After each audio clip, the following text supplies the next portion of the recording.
दरम्यान या सगळ्या प्रकरणामध्ये आता करुणा मुंडेंचं एक धक्कादायक विधान समोर येतंय, ते म्हणजे बीडच्या गुन्हेगारीचे आपल्याकडे अनेक पुरावे असल्याचं करुणा मुंडे यांनी म्हटलेलं आहे। सुरेश धस यांच्या गौप्यस्फोटानंतर करुणा मुंडे यांनी ही प्रतिक्रिया दिलेली आहे। करुणा मुंडेंच्या गाडीत पिस्तूल ठेवणारी व्यक्ती पोलीस दलातील असल्याचं धस म्हणाले होते आणि धस यांच्याकडे अनेक पुरावे सादर करू शकते असं वक्तव्य त्यानंतर करुणा मुंडे यांनी केलेलं आहे। करुणा मुंडे यांचं हे वक्तव्य समोर येत आहे।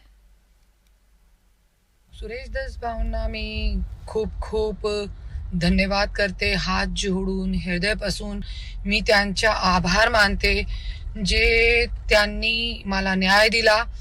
आणि आज ज्या माझ्यावरती गेले 3 वर्षापासून अन्याय चालू आहे त्याच्यावरती त्यांनी लक्ष दिला, त्याच्यासाठी मी त्यांचा लाख लाख आभार मानते।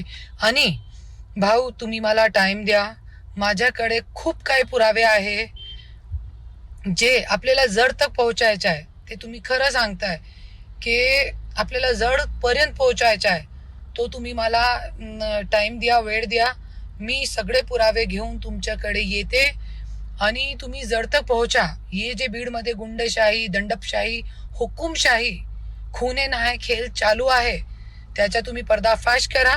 आणि माझी गाडीमध्ये रिव्हॉल्वर टाकणे से लेकर आज कलेक्टर ऑफिस मध्ये माझ्यासोबत जो मारहाण केली आहे तो पर्यंत आज गेले 3 वर्ष बीडमध्ये माझ्यावरती किती अन्याय अत्याचार चालू आहे, सगळे पुरावे सहित। आणि जे लोकांची माझ्याकडे कंप्लेंट आलेली आहे सगळी मी तुम्हाला देणार आहे।